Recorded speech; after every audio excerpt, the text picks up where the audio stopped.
Hey everyone, welcome back to Conversations in Pop Culture, and we are back in the saddle once again for another season. And I do want to remind everybody that this episode is brought to you by my friend Preston Poulter, who has a book right now on Kickstarter, Palace of the Golden Princess, which offers a fun, sexy romp through a fantasy RPG setting run by women.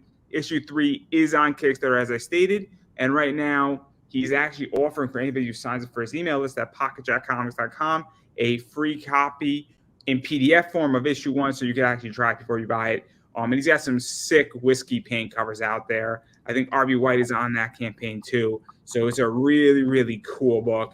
And if you're into the D&D, sword and sorcery type of books and run by Women's Society, it's a perfect book for you. And there's awesome covers. So check it out. I'm excited for it. I've obviously read issues 1 and 2. I'm excited for issue 3. So check that out. And anybody who knows me, and you can check my Kickstarter record, everybody. I don't back all that many Kickstarters, but the ones I do back, I really enjoy. So just want to throw that out there that I am a backer on that one. So anyway, though, enough about that, because I have with me Christie Shinn. So welcome back. Hey, I'm glad to be back here. It's been a while. I had to think through my other Kickstarter too. Yeah, no. I'm excited to have you back. It's been a while, as you stated. I don't know, when was the last time we did it? I don't think we did one this year yet, did we? No, we hadn't. I think it was like even the year prior we didn't do one because I know we did one during COVID. Yeah. I don't even remember. I don't know if we did one in because I do about 150 interviews a year, so things get lost in the shuffle for me as far as I'm concerned. And then obviously I can't keep track of everybody's projects, and I miss a bunch of people, not because I want to, just because life happens. But you do have a Kickstarter right now, and it is Demon Bitch, I Hate You All. And it's an interesting one. Because it's, I think, the 5th or 6th Demon Bitch book, sort of in chronological order. But then there's also another side where it's a kid's book, I think, in association. And I'm a little tentative because it's a little weird to say that in the same sentence. But and we're going to talk about that. But what is Demon Bitch for those who are hearing about it for the first time? Because people come into my interviews at all different angles. Okay, so Demon Bitch is a low-level demon from the 13th pit of hell where people throw their dog shit in gum wrappers. And she wants to bring the second coming of Armageddon, but the first one never happened because she's a dumb bitch. She's based on girls I hate. So, like, this is just real-life shit that I've watched, personal interactions with some of these dumb fucks. You know, it's just all over, generally over the place. Like, I started drawing this book as sort of a pissed-off book that made me laugh like an asshole. But then as time went on, I realized that, wow, this is kind of deep to people. Like, okay, there's pissed off books. There's even pissed off women's books. And I don't claim the trademark on those. But it's weird because I've had people from both sexes come up to me and say to me, you know, your book or your comic, it hit right at home. Like how like that situation made me that angry in that way. And I was just like, wow. And it's like, but they got to laugh at it and they're like cleansed of all that rage that they had. Where it's like other angry books, they just got angry and they may have had a laugh, but it wasn't like on this completely relatable scale.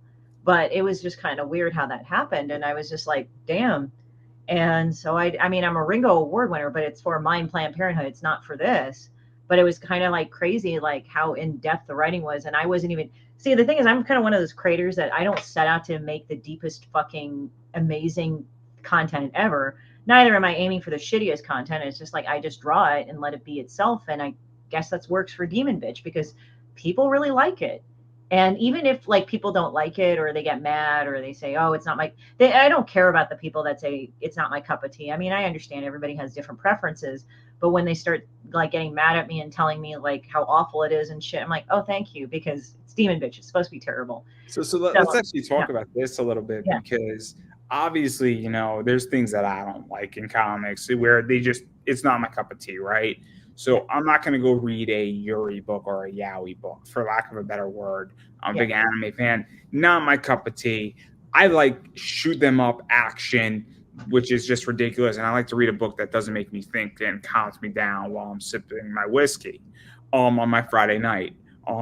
That's what I like to do. I'm right now on a John Wick vibe. It is the type of book that I'm looking for. So that's where I'm at probably for the next month and a half. It's the same thing in Netflix, same thing with everything. I'm probably gonna rewatch John Wick like 15 times in the next 6 weeks. It's great, all of them. Don't worry, everybody. But what is this like though? Because when you do find that people say, I like this and I want this social commentary, because that's how I view it, is that it's a social commentary book. It's a funny book. And it also kind of hits what you were saying, the nail on the head. But sometimes people can't express that, but they want to, if that makes any sense. And so what is that like? Because it is an art and it's very important, because I don't know if you're trying to make a point or if you're just saying, hey, a bunch of people feel like this in a bunch of different circumstances, or they know somebody like this character. I think it depends. I think it has to affect me personally for me to draw it in this way. For example, like sometimes I don't look, when I go on Twitter, I don't look at what's trending, but I look at the people who's following what's trending, if that makes sense. So I think, like, okay, for the example, let's look the hashtag comics broke me. And this was around the same time as the Titanic submersible. And it was the same time where you had the Pakistani migrants in Greece, like their boat capsized, killing a lot of them. All of them were very fucked up, unfortunate accidents. What made me, I will kind of tell you about my emotional thought process during this time. So it's not just one set thing, but just I'll go through one of them. It kind of filled me with disgust how people were like, pick one that's the most terrible. I'm like, why do I fucking need to pick one? They're all terrible. They're all fucked up. Like, I can't joke about this. Like, I think it's kind of disgusting. What I found disgusting is people were literally like jumping on these people's dead bodies, trying to make themselves look good. Now, there is a definite difference to people that are, putting condolences, grieving, wishing people well in those circumstances. And I don't find that bad. But I have noticed that in social media, there's those certain groups of people that will try to hijack the soapbox and then do a holier than thou speech, but also being really crass and mean about the situation. I mean, I'm a fan of fucking dark humor that's fucked up. Don't get me wrong. Like, I like a lot of fucked up jokes, but to me, like, some of these jokes that people were making from this vantage point, no matter what situation it was coming from a very mean and vicious place. It wasn't even funny. It wasn't even dark humor. It was just mean. And then there's another group where, it was like, basically, if anybody's not familiar with the comics that broke me, because of this guy's overwork, he died of literally of an exhaustion type of ailment or whatnot. And they were accusing like the big comic publishers for exploiting people. Now, I do agree that, there is an element of that. And I know that a lot of people have gotten fucked over. I'm not going to name companies. I'm just going to say in general. And that's legitimate. You should hear that story. But then what it devolved into is some of the like more indie publishers were going like, yeah, like, well, we're better than them. And upon closer inspection, those same publishers did the same, if not worse, to people. Like when they were doing stuff like, oh, let's do a gay pride book or something. And, they had a lot of gay creators on it, which they should have. But then they exploited the shit out of them by not paying them or like giving them the money they deserved and all this, and like did so much way worse. Like, for example, I'm not saying this is just it, but just little publishers, for example, saying this holier than thou shit. And then when you look into them, they did even worse. Now, I'm not giving the big companies a pass. They're bad, but it's like, don't throw stones in glass houses here. So that was like my level of disgust. So I did 2 Demon Bitch cartoons, and one was of Shipbird and Demon Bitch taking pictures of themselves in front of a guy and laid out in a coffin saying, wow, I'm glad he's dead, because that's how they got the attention. That was their platform, the attention. The other one is they were doing King of the Hill on top of somebody's corpse and like, hey, bitch, get off. It's my turn. It's like the amount of attention buying that people have. Another example is like, I had one of Shipbird screaming, I'm autistic. And the caption was like, when nobody likes you on the internet. Now I have friends on the spectrum. I have friends that are married to people on the spectrum and have close family members on the spectrum. They got that fucking cartoon. And again, I'm not saying if you're on the spectrum, you have to show me your card officially, but it's very suspect to me when somebody goes and they're a total fucking piece of shit on the internet. And when they burned every fucking bridge they possibly could, they immediately go, I'm autistic. Oh man, it must be on the spectrum. But when you ask them, oh, so did you go to a doctor or a healthcare practitioner to see if you're properly diagnosed and treated? Oh no, I just know. And I'm just like, so you're using people with conditions or handicaps or whatever to absolve yourself of shit. You're a dick, So it's like, I point that shit out. and people get it. Like, so many people thought it was funny because it was like, it's true, because they know that I'm not making fun of a person on the spectrum. They know I'm not mocking fat people. They know that I'm mocking skinny people or just body shaming people. It's just like, if you're a scrawny piece of shit, you are. If you're a fat piece of shit, you are. If you're a regular looking piece of shit, you are. I'm just going to call you a piece of shit. It's just you have different appearances, but it's not just your physical appearance or your condition that just makes you that. Because the way I read Demon Bitch is that I view it where it's a fair target on everybody if you do something, and it's commentary.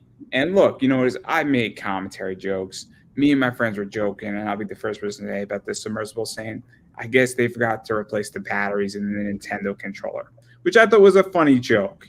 And I didn't think it was that terrible. And obviously, you know, I thought it was funny. My friends thought it was funny, but we thought it was funny. But like, I wasn't going to go make, you know, a joke even worse than that. I've seen plenty of bad ones where I've seen some funny things with that were really well done. But they were funny. But then I've seen just people being lazy with it. And that's where I think this book is really interesting, is that I don't think it's lazy. Where I think that, unfortunately, in comics and even in writing, we look at social commentary, and I think a lot of people miss the point of social commentary, where you're making a point, you're taking a spin on it, so that 98% to 99% of the population says, oh, I get it. Yeah.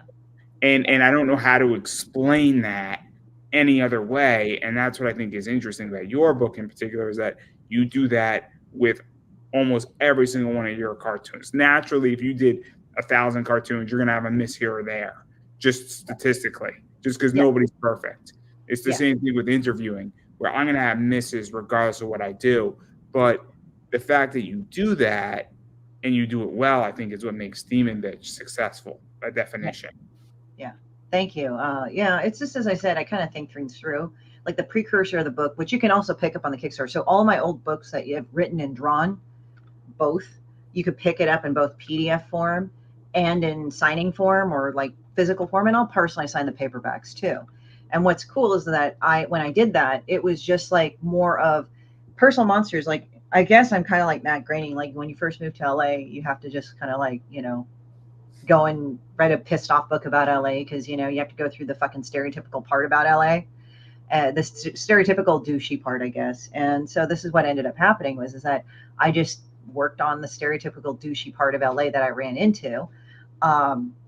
And I just made fun of these personality types because I just dealt with them. And then what's weird is, like, our society is kind of very unhealthy in dealing with shit like this properly. You either get in the person's face, you either tell the person that has gotten victimized, shut the fuck up, you were stupid. And it's like, and if they still feel upset or angry about it, instead of just saying, you know, I'm just not comfortable seeing you angry, they just say, oh, well, you just should get over it, which is like the most dismissive thing ever. If you're not like ranting about it and wanting to go and kill the person or destroy their property, I think you're allowed to talk about it a bit and get past it. You know, it's just like, and even if I would talk to people, they say, well, you shouldn't have been so nice. And it's like, so you're victim. And then these are the same people that turn around and go like, why is everybody so mean? How come nice people get fucked over? I said, well, I don't know. You go to a person that's actually a nice person who has been fucked over, and you tell them you shouldn't be so nice. It's like people kind of have this weird cognitive dissonance on that. And it's really not good. And it's interesting you bring that up. Yeah. It's like I explain it a different way on how my show has evolved. So there's a reason why I don't read the comments. Somebody openly was belligerent in my comments. They were attacking guests, and then I used to show my comments, and then I said, you know what's this upset me? It upset my guest. And then I stopped doing it. And then they said, Andrew, that's the one thing I don't like about your show. But you told me, in which you basically, this individual single-handedly created the problem by being belligerent, then whined and bitched about why I don't read the comments. And then my response back is saying, you legitly took the milk, you emptied out the milk, and you say, hey, why don't we have any milk? I would like milk with my cookies. Like, you legitly just emptied out the whole milk on the floor. And now you're complaining that we have no milk. It's on the floor, bro. Like, Yeah, it's like the same thing when people say, well, people are stupid. And it's like, okay, then stop being pissed off when they do stupid things. That's the thing. It's like if you assume all people are stupid, you're just not going to assume that they're doing much of anything else. So why should you be mad? You just expect them to be stupid. Oh wait, you don't. You just want to bitch. They say no.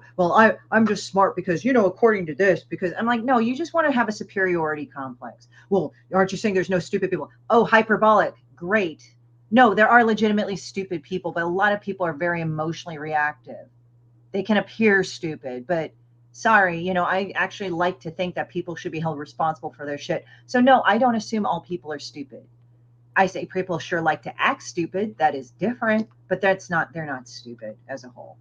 well, I have a rule with my ex at the time. So when she would come home and she wanted to complain, I would say, "Do you want a solution, or do you just want to whine and complain because you're upset?"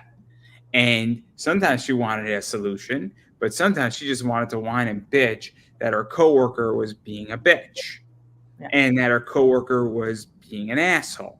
And so, I understood there's a difference between that. Sometimes somebody just wants to get out their feelings. Yeah. And I understand that. But sometimes somebody wants a legitimate solution.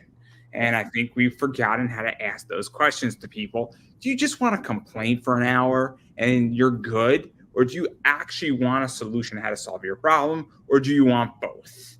And there you go.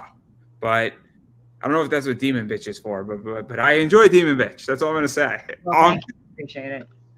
But what is this like though? To even go further into your book, because I think this is the fifth one at this point. Yeah, it's the fifth one. So what is that the like? graphic novel. So what is this like? Because at this point, I mean, you've done at least 100 cartoons, if not 200 or closer. I think you're approaching around 200, if I'm not mistaken. Maybe a little Yeah, less. I think so. Actually, I think it's about 200 to 300. I mean, I've at least drawn about 3 something odd cartoons because of my files on my computer, but that's a little different. But yeah, I have done that, and I like drawing all that stuff. I think it's just stuff that if it really makes me angry at the time, or if it really was just stupid and ridiculous, it has to be kind of something I've been thinking about, and it just kind of like when people ask me, "Oh, how do you do it?" I get the image in my head, I get the go, and I just draw it, and then I have immediately that, yeah, like that one. Like it's just like, it's funny because like you have the influencer culture, but you have like regular people, especially women, that go like, now I can do anything I want. I'm pretty. And it's like, you're really kind of basic looking, kind of like you look the same. And it's like I've run into that a lot. And I'm sure there are guys that do that, but it's more of a different flavor that I've seen. Like it's like sometimes I'll start laughing. I said, "Oh my god, this fucker looks like a complete and total Chad," and that's so great, But it's funny because they're like so Chad like, and it's like, but I don't really like using shit like Karen and stuff that much because I think sometimes also that shit is overused too. Like I was around somebody that said Becky, Becky, Becky like 50 million times a day. It's like, well, you shut the fuck up. Like already, like stop it about the Beckys and the Karens. Like shut up already. Fuck, you sound like a Karen and a Becky yourself. Like stop. As I said, and I know people named Karen and Becky, so like stop that too. They're not like that. I think it's interesting because obviously, I mean, it's just at this point, I mean, you're reacting to life, and that's what's so interesting, right? Is that this is in real time, and I don't know how much. And I'm actually curious. When did you start doing Demon Bitch? How many years ago? Oh, I think it was 2015, 2016. So we're talking 8 years, 8, 9 years. Yeah, been doing that. So, because I don't know if much has actually changed in the last 10 years in our society, in which that I think this stuff existed 10 years ago with the attitude our society has. I just think that a bunch of incidents have, I guess, shine more light or have given it more access into our lives. I think social media has become bigger. I think Instagram, TikTok has become bigger. I also think the fact that COVID happened, everybody was home and online. And I think that we are now in somewhat, at least in my part of the US and where I work, it's a hybrid schedule, which means I'm way more connected than I've ever been before. And so I just think that we're more prevalent to all this stuff, and that's why we're seeing more of this. But I think it was there 10 years ago. I really do. And so I what is think, it like for you? Because this is more relevant than ever. And I don't think Demon Bitch Volume 1 is like not topical. Like you know how Seinfeld, some parts of Seinfeld are still topical, but other parts aren't. I yeah, don't like some of it's think. dated. I'm sorry, what were you saying? Some of it's dated. Like, is that what But, you're trying? but I think the relationship aspects of Jerry being a stand-up comedian, dating people, and these four friends having a relationship. Same thing with Friends. I think parts of that is just human society, but I also think that big cell phones are way outdated. um, but what is this like? Because I don't know if Demon Bitch has been outdated yet, Volume 1, because I don't think we're out of this era. That really is this, I guess, commentary on society. And I mean, I'm 30, so, I don't know how old you are, but obviously this is kind of my generation to some degree. Well, You don't have to answer that question. The no, age. no. I don't mind answering. I've just got to think about it for a minute. It's interesting because I think it makes me think of like how we adapt to things.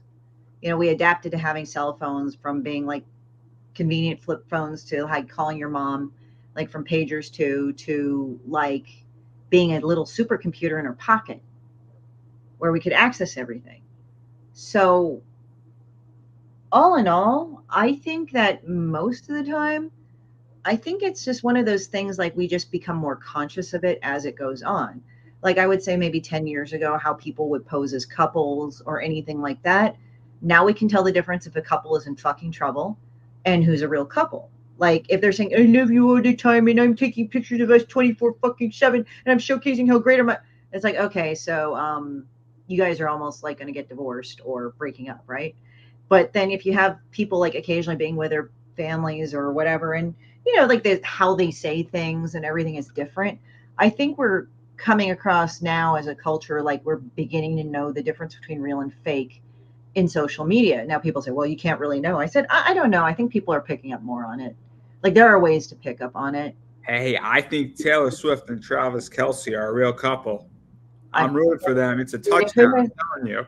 if it is, it is. I kind of have no skin in that fight. I just kind of don't really observe it. It's just like whatever if they are. But I'm just kind of like thinking to myself, it's really hilarious that these fuckers are like running around doing whatever. So, yeah. I'm just saying. I'm rooting for Travis Kelce on that one. He's going wide, and Patrick Mahomes is throwing some magic into that pass for Oh, him. I really enjoy Monday Night Football, everybody. So expect for the next like 3 to 4 months, a bunch of football jokes is what's coming out on this show.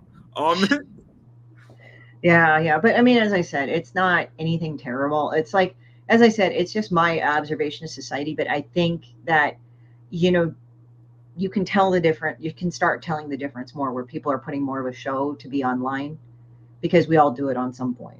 I think like more and more, there's going to be a lot less and less. Well, I don't have social media. I'm not on social media at all. I think I remember one person saying that you can avoid something until it's rude not to be on it. Like, oh, well, I don't want a cell phone. Well, it's getting to be where you're going to need one because your family is going to expect to find a way how to get a hold of you or to email you or text you.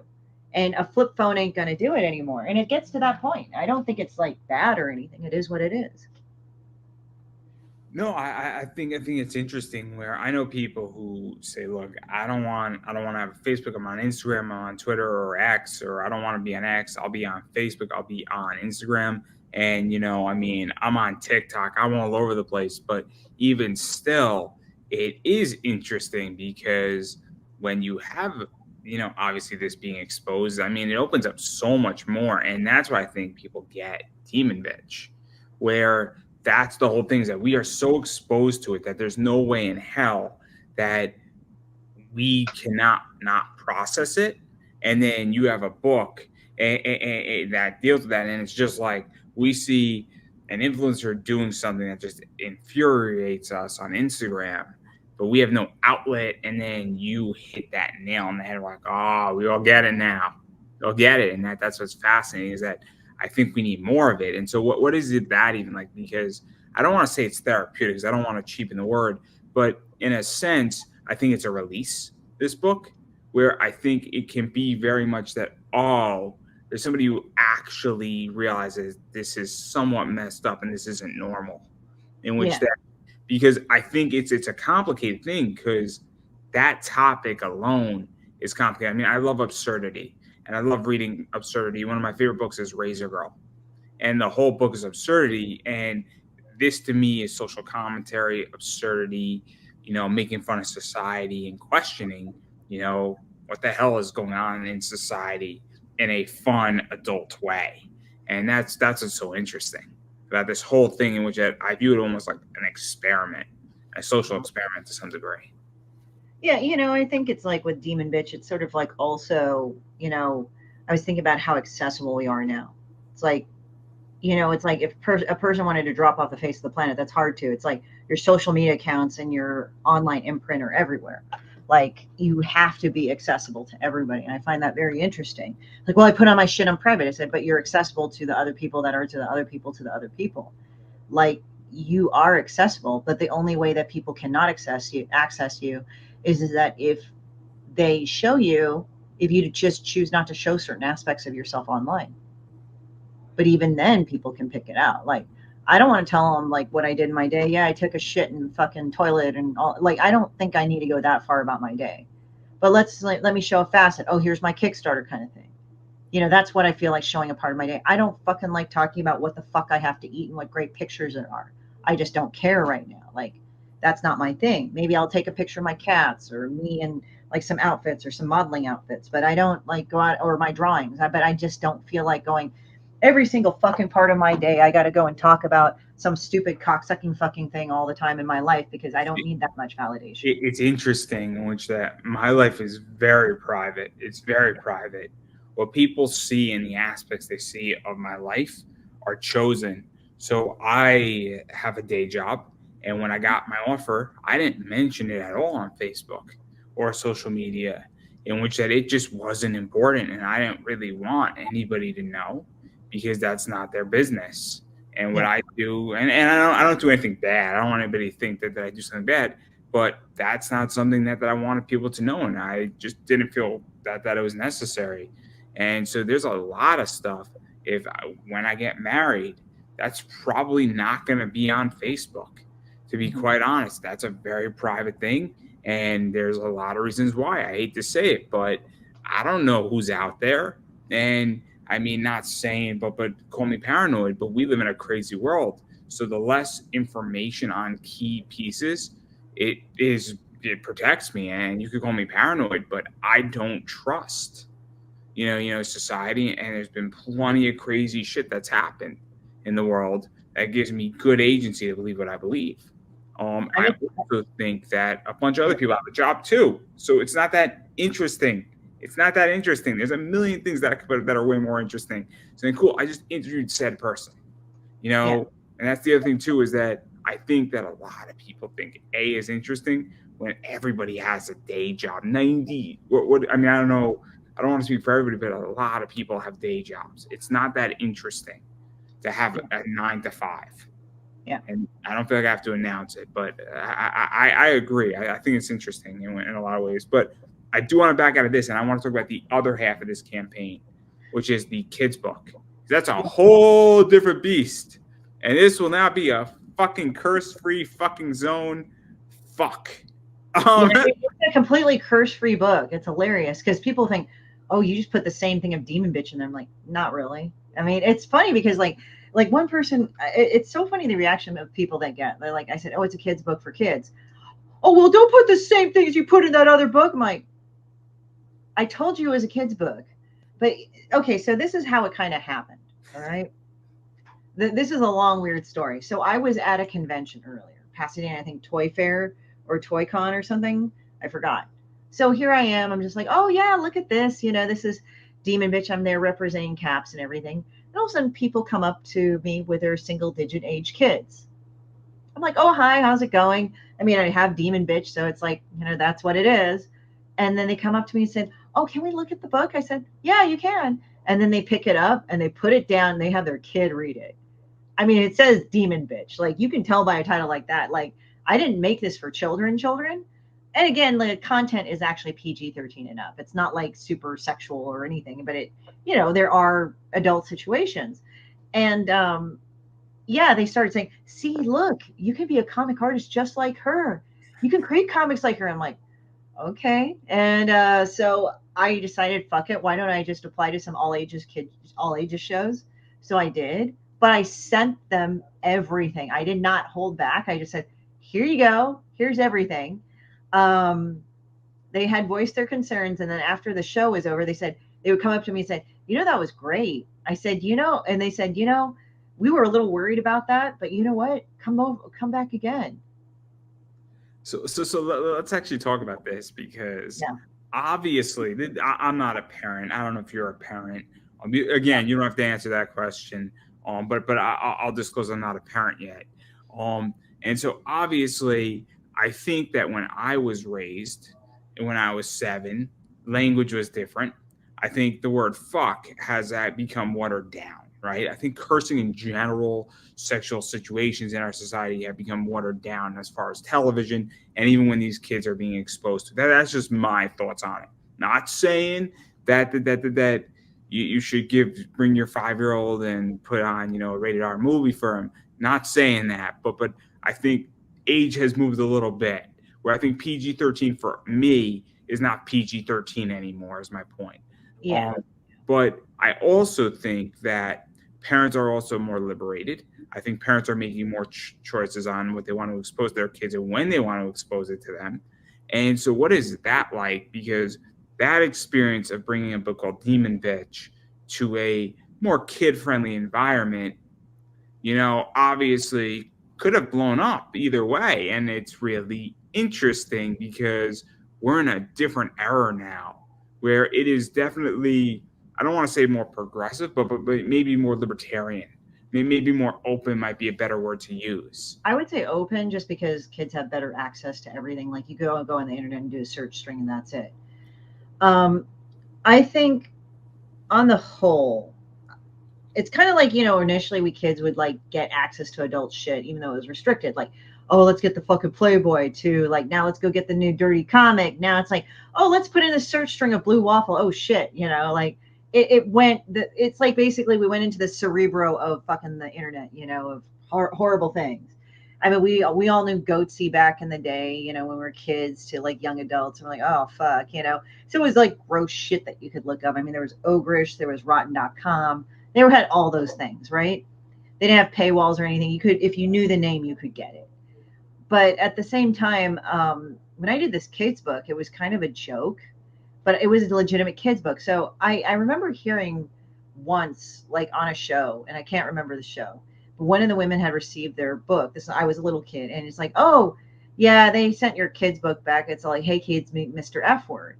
And that just stuck with me throughout the decades. So when I grew up, I wrote this book like Demon B meets Mr. F word. So it's about a guy named Mr. F word, and people can't say his real name because bad things happen and that upsets him. But then he realizes how important he is, and he feels even better about himself. And of course, Demon Bitch is still a piece of crap throughout all this. So it kind of shows kids that even if a person's with you on the journey, they may not be the best person ever. So it kind of points that out too. So yeah, it's just, and it's also funny because I thought it was hilarious that homeless people were throwing garbage at her on the street, because that's what downtown LA looks like. So yeah, but I mean, I was just bringing these elements in that are kind of adult, or that are kind of like ridiculous, but they are the best ever in terms of just getting the point across. And I actually tested it out on my friends that were parents. I just sent the book out, say, hey, read it, see if it's appropriate for children. They read it, they loved it, their kids loved it. So it's like, okay, it's a go. So, and Stephen Prince signed it. He did the foreword, he does Monster Matador, but his kids are very, very spirited, let's say. So I thought he would be perfect for it. And it's just like a kid's book. You can read it and it's one of those things like you can read it to your children, but you can laugh your ass off. I think that's the same purpose as the Stupids book. The Stupids, like, you read that, and even though it's like totally kid appropriate, it would just made you die because it was just so ridiculous. I haven't read the Stupids. But I did watch Batman 68 with Adam West, and there's a lot of stuff in there if you really dive deep into it.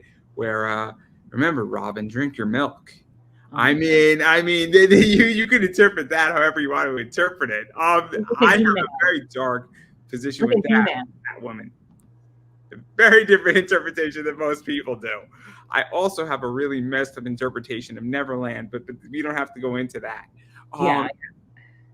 We all know what Tinkerbell is, guys. We all know what she is, and we don't have to go into it. And if you don't know what I'm talking about, read Lost Girls by Alan Moore. We'll have a real conversation about that on a different day. That's a 4-hour podcast if anybody would like to join me. Anytime, anywhere. But I digress. But what is this like, though? Because doing a kid book, doing a younger age book is a very different beast than doing an adult book, to the sense that not necessarily in drawing it, not necessarily in publishing, but what you can do, what you have to avoid, maybe what you have to mask a little bit, where, you can't, I don't think you changed. You can't call her Demon Bitch. You have to call her Demon B in certain ways. Yeah, that's what I do. And you can't drop an F-bomb. Or you could drop maybe one or two, but you can't have fuckity fuck in a sentence. Which is a great sentence, by the way. It's grammatically correct. I'm sorry.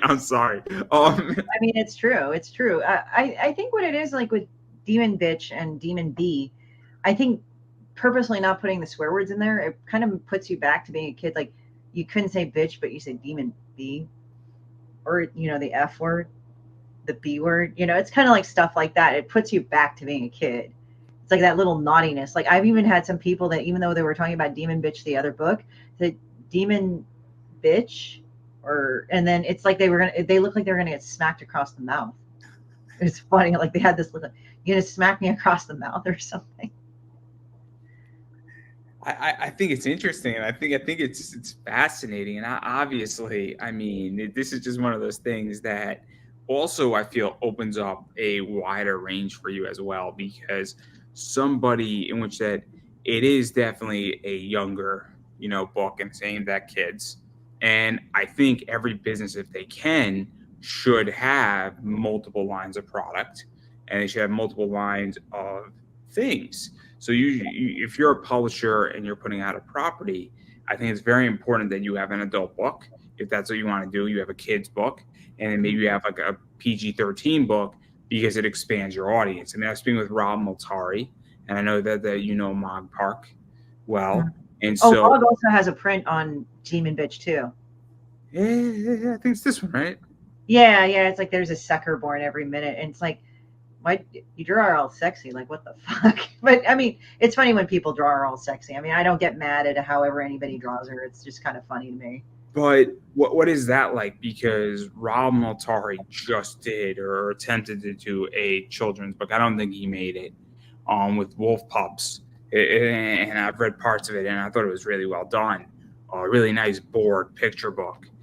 Comic-esque might be a good way to describe it, but it is a different beast collectively. But also, if he was successful, that opens up a line of product, because now he could sell the adult stuff at a con to somebody who's 18, 19, 20, maybe 17, depending on the con. But he also then, when an 8-year-old comes up and says, "Oh, Nate, what's this?"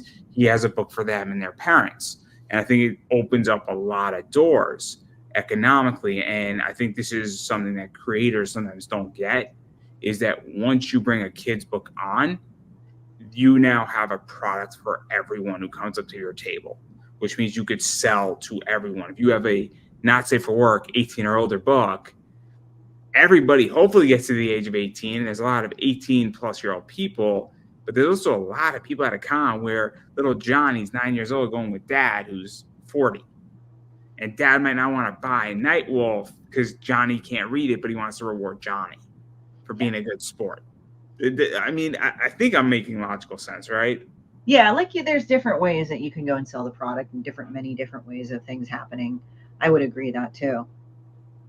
So, but I just am kind of laughing about it, because it's like, I don't know. I think it's just my other way to be wicked. I mean, how to draw a kid's book. I mean, it's like you don't swear, you don't curse, you don't put sex in it, but you can just put in other things. Like, because I grew up watching like the old school fucking I were like Bugs Bunny and all that shit, Tom and Jerry, before it got like kind of stupid. But like the hardcore stuff, like where you had axes cutting them in half, Tom like cutting the tree with his crotch and stuff like that, and it was ridiculous, but it was like accepted for kids, and that's the slapstick shit of it. And that's the thing. It's like I grew up on that, and I think in some ways, like I think people confuse kids with being smart with being mature, and they don't and the thing is, like, no, I don't think kids on the whole are dumb, but they don't have experience. You're the one to teach them about experience, where to go with that knowledge, because you've been there before. But people say, oh yeah, I'll have my kid learn, but then the kid's not guided. Like, you don't, and I'm not trying to be like this like stupid fucking Gumby type shit where you're like, oh, you have to police your kid and everything, but kind of give them a guidance system to go by, give them sort of some parameters they can go by. And, then they cannot break their head fucking open when they hit 18. At least that's what you hope. I mean, you'll probably like see them do pretty stupid shit, but it's like, at least if the stupid shit happens, it's not like so terrible it should be like, it's life threatening or life endangering or life changing in a horrible negative way. So it's just like, that's how I feel about it. And I just think it's going to be funny if kids actually go and they interact like that. They go and they do whatever, and they start fucking around, and I mean, I think it's okay if kids fuck around.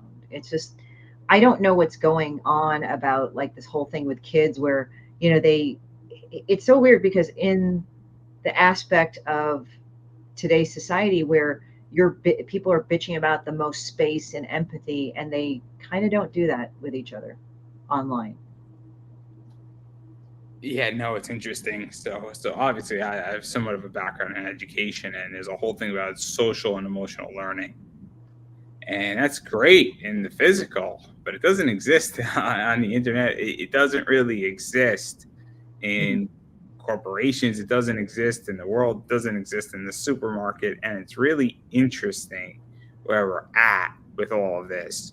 And also, when you do a kid's book, and this is just my understanding, and again, I'm not a parent, but when I am and I'm looking for books for my children, I want books that teach good morality, teach good lessons, teach good concepts where, cool, Joe and Tom are having a good time, going on an adventure, do a bunch of bad stuff, but they do the right thing at the end. Is the story where, because I want my kid to have that value where you should do the right thing, and that you should. And so obviously with, Demon B and Mr. F, obviously, I mean, that's kind of what I think that parents look for when they pick up children's books, is saying, I don't mind having shenanigans going on, and I don't mind double entendres, and maybe one person's not the best person, but they also want a positive outcome of it. And so it's just so interesting, because I've interviewed a bunch of people who do have children's books out there, and that's kind of what I've noticed the theme being in that. And so that's just what I've seen, but I haven't seen one that has a just go to hell. You're all horrible people, and everything should burn. And this is what you should be, kids. Have a good time and sow your oats. I haven't seen one of those yet. Yeah, I mean, that's the thing. It's like, I mean, as I said, it's funny because like that's actually like, I talked to one guy that I kind of knew, and I said, oh yeah, I'm doing this, and he said, wait, you're doing a kid's book? I said, yeah. He says, ah, shit, I better back this, because he just, I think, wanted to see how the kid's book would turn out. So hey, if you're going to be a prospective parent, dude, you might as well start doing your reading right now. So let's actually talk about this too, because obviously your campaign, I think, is in the middle of funding. I think you're like somewhat in the middle. I haven't checked 61, today. 61 right now. 61. 661. Yeah. So obviously, this is where this is interesting, is that I don't know how fast you funded Demon Bitch, the last one, but I think you have like 20 plus days, give or take, around that number. Yeah. Again, I haven't looked. I wrote your interview like 2 days ago, so I'm a little bit off on my numbers, but I'm in the zone a little bit. But I think that, what is that like though? Because obviously you're doing two books. One of them is a kid's book. One of them is the main book. And what has this experience been like? Because you got a lot of pins, you got a lot of stuff in there, but you do have double the book work. And I understand that you did all the work. So it's not like you went out and hired two separate art teams to do this, but it's still printing, it's still publishing, it's still handling it. And what is that like? Because I don't know if the children's book is bringing in a boost or if it's just on track like your other campaigns are, and it's kind of just chugging down the road. I kind of feel it's 50-50. Like, I think a lot of people who have done it have backed before. So they already know what kind of to expect from me. But then they go like, ooh, a fucking kid's book. But then they're familiar with Personal Monsters, even though Personal Monsters has swearing. It's a kid's book for adults, right? So it's not too far from it, but this is mostly for children. I mean, adults can buy it too. Like, for me, I actually like looking at kids' books a lot and reading them.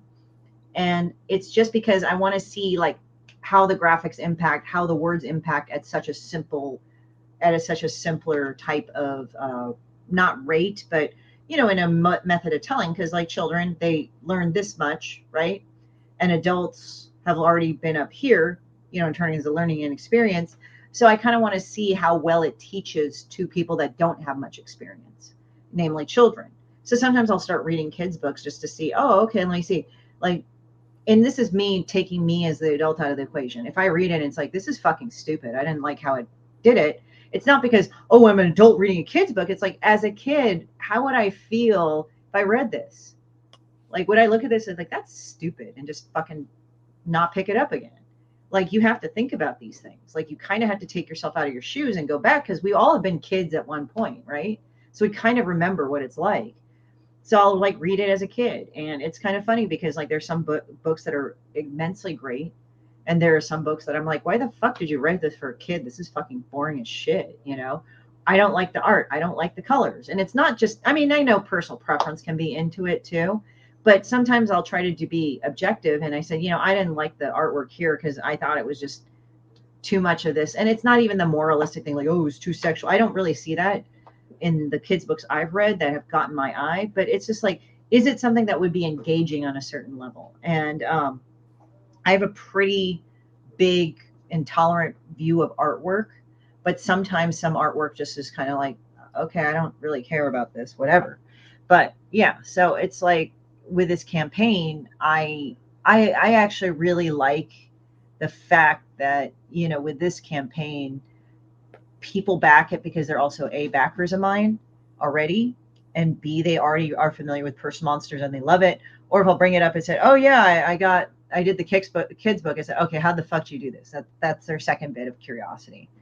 But it's like, it's funny when, even though I said this is a kid's book for kids, they go like, are you sure this is a kid's book? It's like, I would know. Okay. It's not like I put fuck or shit in there, guys. Like, I actually am the old school where you don't really try to swear in front of your children, or like you say stupid things in front of them, like really sexual terms or whatever. I mean, it's like, I do practice some discretion, but it's like, Do you also feel, because this is where I think some people mess up on Kickstarter, it's just my take. I ran a Kickstarter for something else, but and I was successful, but people didn't like it, which is fine. We don't have to go into that. But do you also feel though that Kickstarter is only the first round?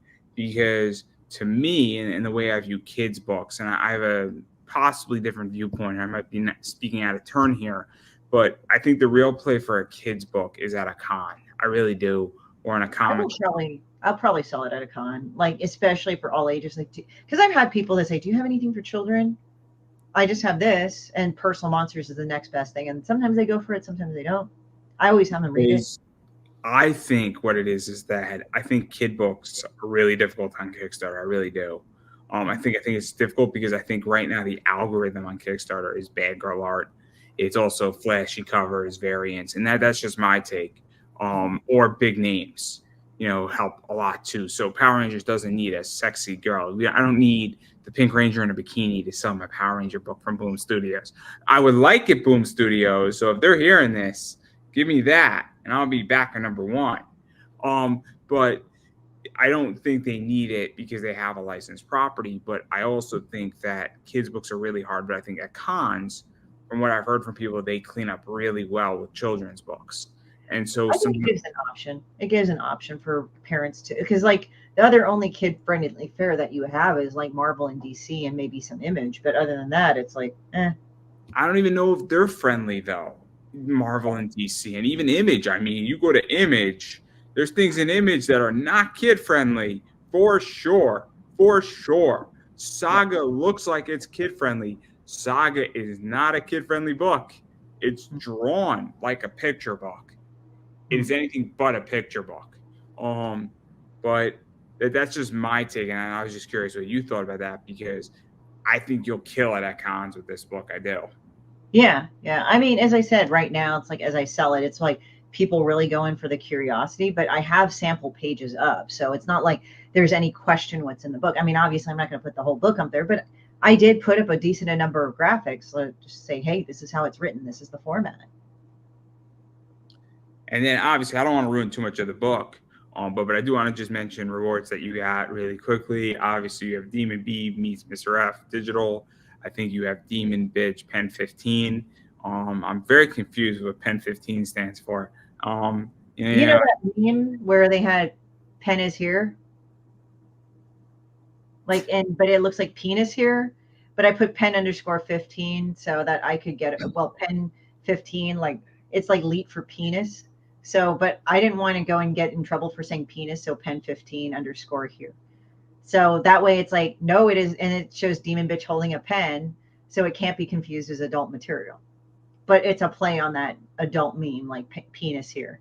See, there you get it now. But it's like so multi-layered. It's like I like how you just completely diffused the whole joke, just like that. Oh, just that was like the anti-joke ending right there. Like, oh, just if there's ever a super villain, penis here, yeah, penis here. But then it's like pen 15, so nobody can like get mad at me that I'm saying something filthy. Because like at cons, you can't sell anything that's like what is it? You can't sell anything of sexual material, and it has to be covered up. And sometimes they get sensitive about the word, so you just have to say pen 15. But it's like leap for penis too. So I know. I remember the Pen 15 club when I was in middle school. Oh, that was fun. That was a lot of fun. But I so we have that, and then I think there's physical copies of both of those books, and there's a bunch of Shitbird stickers. I think Blender Fuck stickers, Shitbird pins, Blender Fuck pins, a lot of stuff. I think some stuff signed. I think the Mog Park, poster / print. There's another one right here as well that's available. And then there's a bunch of them. You got like 8 of these, I think, right? Well, what it is that they're pages of fan art from the comic, the graphic novel. But what I do is that I've made them into cotton archival prints that each of their original artists signed. There's actually an original piece that's Connie's like GMO fruits and stuff that, that's one of them. And then it's signed. And then there's another one. There's an actual print of it that will be signed too. And the I Am Shitbird pin and the Blender Fuck pin are actually coming from true stories. So, like I've had people come up to me and say like, you fucking like drew me, you fucking bitch. I can't believe you drew me, blah, blah, blah. And these are people I don't fucking know who they are. I don't know from Adam. And I look at them and I say, I must have run into 4 or 5 of you already. So that's not true. And then they didn't even matter because I didn't single them out. I just tell them you're not that special, So there was one individual that got really pissed at me, and they claimed that I had been stalking them because Shitbird had a white bathrobe and they had a white bathrobe. Literally. And they went on how they were Shitbird. And very proudly screaming that and saying that, how I was this horrible person and everything. And my friends saw that and they were laughing. They were laughing their asses off because they said, so she's a piece of shit. So this person's a piece of shit. So they want to admit they're a piece of shit, and they start laughing and laughing and laughing and laughing. And then I just came up with this thing like, man, I should do an I Am Shitbird pin from those incidences. So it's like, that song, that stupid like Coke song where it's like, if I could give the world a Coke today. And it's a stupid fucking song. and just have them do a fucking flash mob of it with all the I am shipper pins. That would be great. And some of my friends that were in on it, that saw that shit and that were in on it, they were started laughing. So that's available as a sticker and a patch too, if you want to further ruin your clothing and things. The blender fuck came from another true experience. Somebody actually messaged me because they happened to see Demon Bitch and they thought it was about them. They like literally messaged me, "You should go get fucked by a blender." And I looked at that like, oh, my self-esteem. My God, what am I going to do? So I showed this to one of my friends, Don Wynn, and I asked him to do one of the fan art for Alcoholics and Anonymous. And you could pick up a trade paperback of the book, or you could pick up the PDF. And it has that in here where she's like, "Oh, it's happening," and she's trying to write a blender inside a Vitamix and some shit. I mean, I have a Vitamix, so it was a nice present, but Christmas present. But yeah, she was trying to fuck like a blender. So I decided to make it more looter. So I just drew it that way. So you could put her on the water bottle or put a sticker of it on her, or like, so she's looking like she's humping something or a patch. But yeah, it's called Blender Fuck because I got told that I should go get fucked by a blender. And I'm like, okay, well, and I think that person is upset now because I made money off of that. Sounds delightful. Sounds so delightful getting fucked by a blender. I mean, you might as well get it, dude. Like, you're going to have to get it. I mean, now that it looks like you're just like, oh, fuck, I got to go. Oh, man. Like, it's just like this most fucked up package. I am I'm buying a dungaree jacket, and I have all these patches. And so I plan to patch out the whole thing. And it's going to be a lot of fun. So I have stuff from like Tom Hutchinson. I got some stuff from Zenoscope on there that I'm planning to put in there. I'm going to be probably putting in something from a zombie eating flesh or Bad Donut. I forget. I think they're the same company. Have her hump your arm. Have her hump your arm. I mean, I don't know where I'm going to put it yet. I don't know where I'm going to put it. I mean, I don't know I don't have any ideas. So obviously it's going to be sleeves first, and then maybe you do something clever. Like I'm going to get a Snoopy patch on there because I think it's funny. Or you can get the I am shippered because it's a patch too. I am shippered patch. You put it right where like it says hello. Like, be a stupid ass like fucking like, "Hi, we're speed networking and shit. How's it going? Yeah, hi, I'm shippered." And just like people like, what the, and it's like a great conversation piece. I bet you're like. So last time I was at one of these conferences and I was speaking, you get a name tag, right? And they asked for your pronouns. So I said, "I'm Your Highness." And so what wound up happening is that the girl I wound up taking out for coffee like 2 weeks later thought that was the funniest thing ever. And then she's like, "Your Highness, how are you?" And then I said, "You call me his kingship as well. I would accept that." And some people are very upset with me. It's like, "Your Highness, Your Highness." It's like, yeah.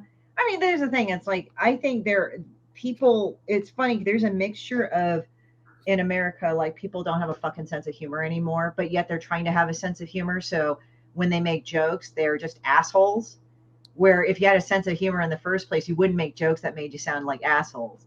Like, you would take the pronouns joke and actually make it into a funny joke. Not you, but just in general. And like, it would actually be funny. But since a lot of people don't have a sense of humor, if they ever made a pronouns joke, it would be a dick thing to do. Oh, I didn't care. I had a great night. I didn't care. I was in Your DC. Highness, hey, you get to be calling yourself whatever the fuck you want. There you go. I thought it was funny, and a few other people thought it was funny too.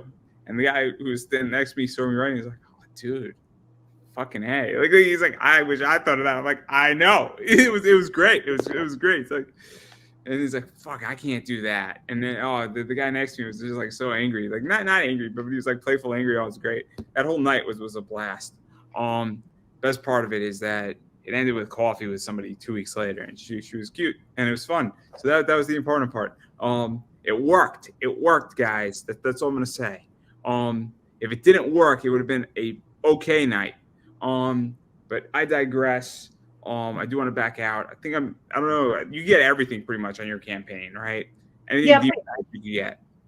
Well, so like, okay, so far, right, I have a couple of stretch goals. And it's 2 more pins kind of a similar style. One's for Demon Bitch, and the other one is blank, so you can write in whatever motherfucker you want and probably fuck up your pin, but who cares? But there's stickers and patches versions of it. But at least with this one, for the new offerings, you have Demon Bitch Pen 15. Now you're going to probably laugh like fuck now because I've explained that stupid joke. So Pen 15 here. I understood the joke. I just thought it was funny.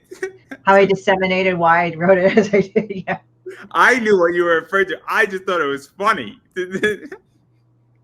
Yeah, penis here. Yeah, that was the point. Yeah, it's so it's like so like you have the Demon Bitch graphic novel, you have the Demon Bitch kids book, then you have Hello, I'm Shipbird, and then you have the Blender Fuck, and then you have the iterations of that, and then you can get the fan art on nice archival paper in cotton fiber that is signed by each of the artists, and you will get it bagged and boarded and sent to you. They're 30 apiece. And then there's one original painting that Connie Huang did. She also has a print there too of the same painting. And then lastly, it's like there's a book dump for everybody because I'm trying to share everybody's Kickstarters and cross-pollinate. And, you know, it's like free reads of their book, but you can also look at their Kickstarters too. Because also I have a partnership kind of with Rob Krisich, who does Turner Family Terrors. I actually did this variant C cover for his book, and that link's on there. But if you back his Kickstarter and mine, you get a copy of that print that I put up there.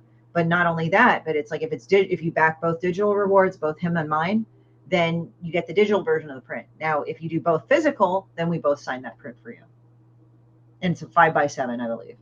So let's actually talk about that. That kind of transitions into something backing out of rewards.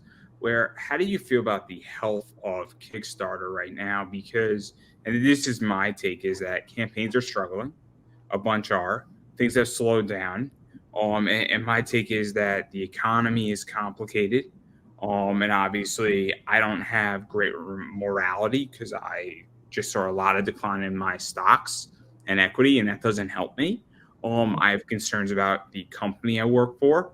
And I'm in a sector that sometimes isn't affected by the economy because I work in the education sector. So that sometimes it go either way. But I don't think I will lose my job in the next 12 months if I don't fuck it up myself. But the economy is definitely in a weird place. I feel there's more projects out there. I feel people are exhausted from spending money, to be honest. I feel money's tightening up from a lot of helicopter money that came in, and that money is slowly leaving the system. I also feel there's more options, and the holidays are coming up, if I didn't already mention that. So I'm curious how you feel about that, because I think cross-pollination, I think not being a dick is a big deal. I think having friends, I mean, I'm now getting more solicitations for interviews, and what people don't understand is that I don't just do comic people, and I've gotten like 6 or 7 requests for people who need interviews, and I'm like, no shit, Sherlock, because that didn't exist during the summer, and the last time I got solicited this way, it was almost a year ago. So I'm curious what you feel about the health and where we are right now in this space, because it is weird to me, and I'm guilty of it, where I've slowed down backing campaigns. I'm exhausted from backing people's campaigns, and for a lot of reasons. And my main reasons are that I got a lot of shit to read. There's better product both in Kickstarter and out of Kickstarter, and the holidays are coming up, which is a concern because I just want to make sure that the people in my immediate family, their gifts are covered. Well, I mean, it's like this with Kickstarter. It's kind of an interesting goat because I think Kickstarter as a platform isn't bad. I think like what they do to help market the people in Kickstarter, like they have the SEOs, they try to draw people that would be interested in your stuff to your stuff. The only thing that I would find not right about Kickstarter would be this. It kind of sucks if you try to share it on social media, but it's not Kickstarter's fault because social media, especially Facebook and Instagram, will try to suppress it because they're kind of dicks that way. Like I've even tried to like talk to some of my friends and say, oh yeah, I have my, and then they would just shut off my DMs randomly. That was very fucking frustrating to deal with. And now apparently they've stopped because it's like, I think it's kind of probably they realized it was a borderline form of harassment to people because they would do it to people. And they stopped for me with now. But I would say Kickstarter in itself is trying to do a lot to help you get customers within Kickstarter if people go on Kickstarter.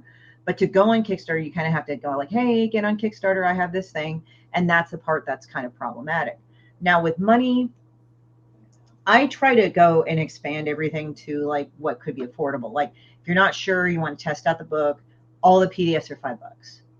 And you don't have to worry about shipping. You don't have to worry about handling. Just you get a download. You get also other free online books. The other thing that I find interesting is that if you backed the book, like I always send it off promptly in the most cost-effective way possible. Media mail's nice. It's good. You know, my stuff qualifies for media mail, so I'm not worried about that because I know some people have floppies and that doesn't qualify, but graphic novels do, you know. So there's that. So I would say that the economy was kind of weird. I will agree. So it's like that's why I allowed myself ample time to get the money that I needed to get for at least this print run. So it's kind of like, okay, I know about this much for this much. I kind of can gauge how my audience is. How much can I get it in the least amount of time, but allow myself breathing room without panicking.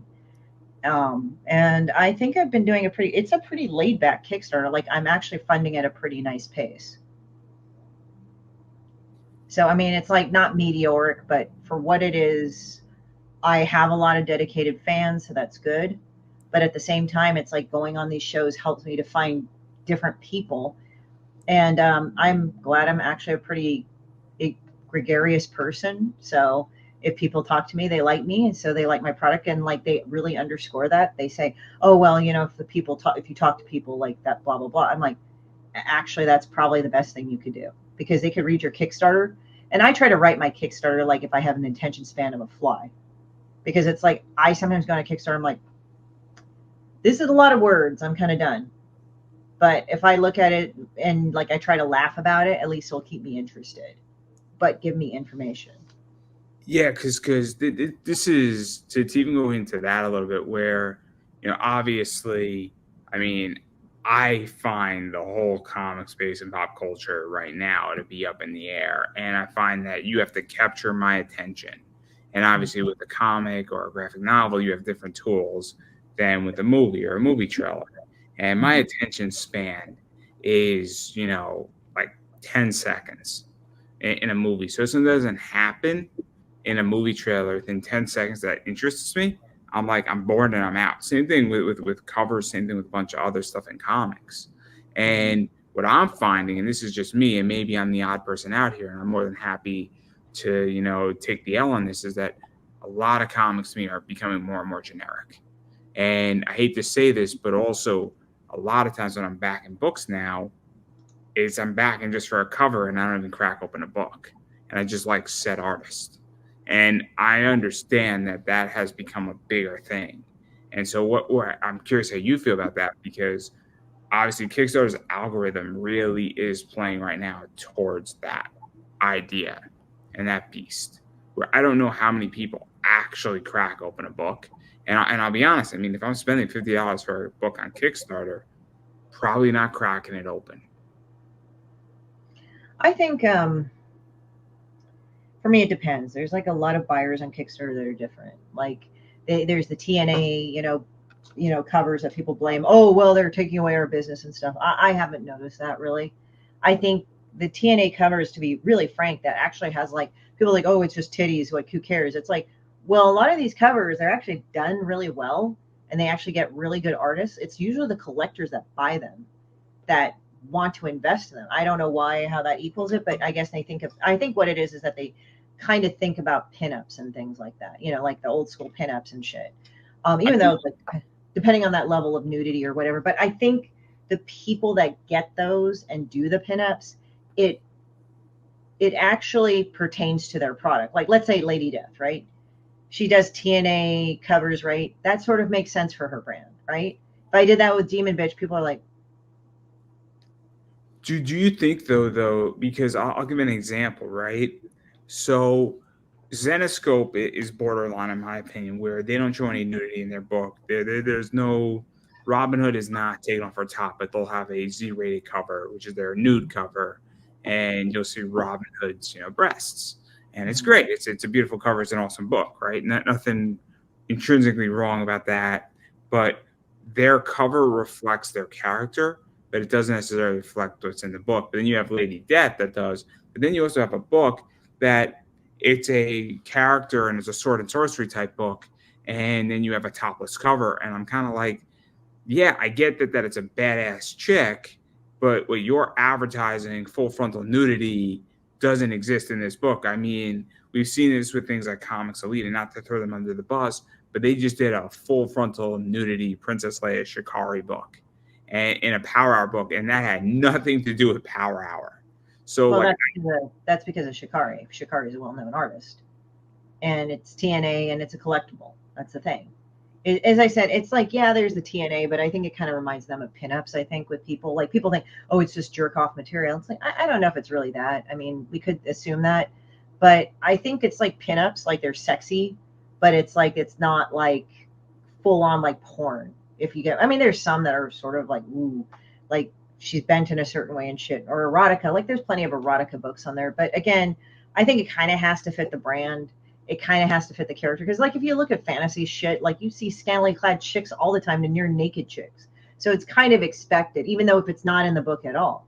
But I just think it's sort of funny, that's all. It's just like, to me, it's like some people gripe about it. It's like, oh, I can't believe that shit happened, it's taking away from my book. I don't know if it really does. I think it's like the economy has been weird. I think of that. I think that the strike, hold on, the thing is, like where I live, the strike also really affected people too. The strikes, the writers and actors strikes, which the writers have gotten out of. So it's kind of picked up a little bit. And you don't think it would have affected us all, but it's weird because the movie studios were screwed because they didn't have content and they were trying to pull shit. So there's that too. So it was like very on multi-layers, made a lot of people not very, very uncomfortable.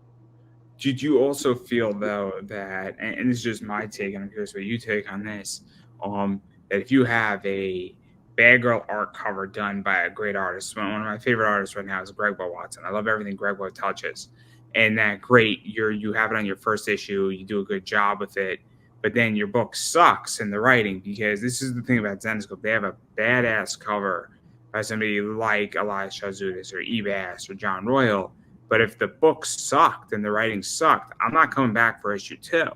And that's how I feel about people's Kickstarters right now, is that great, you have a great cover, but if I then crack open your book after the great cover and your book sucks, I'm not back for issue 2. And I've done that where I've loved the cover and I'm like, great, I'm happy to have this cover, but your book was a disaster. I talked about this on JD Calderon show. We talked about that actually.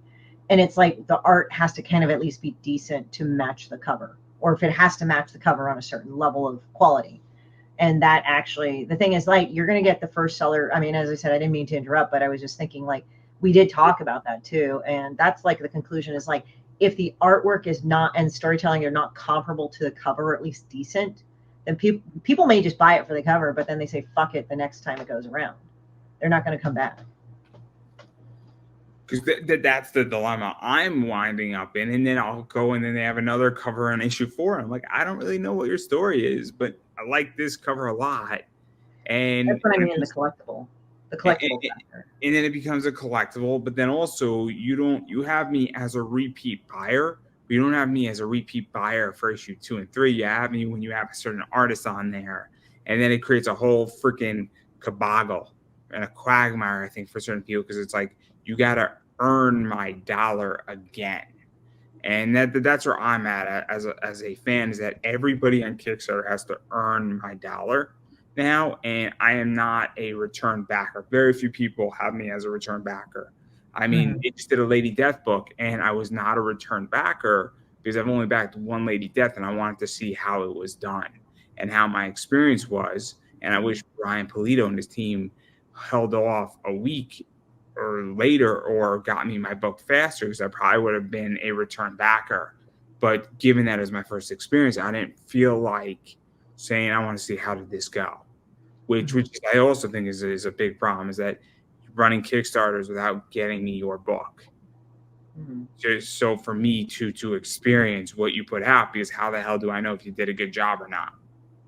Well, that's why I offer the PDFs, because if people are like so I have a graphic novel, right? And it's nicely bound, everything else, it's durable, whatever, right? But the thing is, I can understand why some people don't want to get it because, could be shipping. It could be a lot of things. They're not sure if they want to have the book. So that's why I offer like $5 a PDF in my things. Just like, here, take a look. I mean, the book will still be available once printed, but if you're not comfortable with it right now, I get it. So just go ahead and just get a PDF version. And if you are questioning all my books, like I'll get them at $5 a piece. I think there's a tier where you can get all of them for $40, and they're all $5 a piece, regardless of how big they are. Some of them are very thick. Some of them are very small, not small, like 12 pages, but you know what I mean? Like they're still books, but they're vary in size. But at least $5, it seems like most everybody's like, you know what, I'm going to give this a go. Or they'll buy physical rewards, but they don't have room for like books, or vice versa. This gives them space to at least enjoy the books and read them. Fair enough. Yeah. But So anyway, it's like, no, you go. No, it's okay. I didn't know. It's like, No, I agree. But we've been speaking for almost an hour and over an hour 15 minutes. And we could go on for another hour easily on everything and anything, and we have in the past. yeah. And I don't want to beat a horse dead. There's a lot of stuff we could talk about, a lot of stuff, but some of that we're gonna have to save for the next time. But I do want to give you a chance to promote yourself. So where can people find you, bother you, hit you up, all that fun stuff? Well, you can go on horrortourstudios.com. That's like a link tree. So it has links to my Kickstarter, video game promo, my website, my store that is not Kickstarter, and events that I might be showcasing at that time. And then I've been saying it, I'm going to keep saying it, you have to support indie. What that means is when people have campaigns on and about, on Kickstarter, Indiegogo, Zoop, crowdfund, Fund My Indie, all that fun stuff. You need to go out and actually support them, and spend money and actually back a tier. It goes a long way. And let's say money's tight, or let's say it's not your cup of tea, then you need to go share it out with people, sharing it out on Facebook, Instagram, Twitter, X, TikTok, YouTube, talking about it, message somebody, send out smoke signals. It's all up to you how you want to share it out. I'm all for it. And also following people on social media goes a long way as well, and interacting with them makes a huge difference. And all my social media is on my website too, so as well as my Substack. And so I recommend people do it. And then as far as I'm concerned with everything that I got, obviously I am Pop Anime Comics on Twitter, Instagram, Facebook, YouTube. I am Pop Anime Comics. I am at 549 subscribers. One more, guys, and we're at 550, almost there. Got a feeling it's going to happen in the next 2 weeks. And obviously we're just chiming and pushing away, subscriber by subscriber. And I got a lot of content on YouTube. I got 1,200 videos, a lot of micro content, a lot of interviews, a lot of other content is coming. And in the next probably week or two, we're going to be doing 30 to 35 videos a week coming out. So there's plenty of content. And I have voice actors, wrestlers, comic writers, creators, cosplayers. The occasional adult star comes on my show, and everybody in between. So you will be entertained. I cannot promise you will get smarter. I will tell you, though, you will be thoroughly entertained with my content, and there's something for everyone, and there's an endless amount of content for everyone. So you spend hours, days, weeks, years on my YouTube channel having a blast. So that's all I got, and that's everything that I got pushed out there. And also, I have an eBay store, Pop Anime Comics Collectibles, so I do sell a lot of really cool books, and some of that stuff is pricey, and there's a lot more stuff coming. So just keep the lookout for that, where there's some really, really rare books coming that are limited to 15, and they look beautiful. And they should be up maybe in 3-4 weeks. So I'm not going to tell you what they are, but I can tell you that they are well worth the price I'm asking for. So that's everything I got, and I'm going to give you the final word.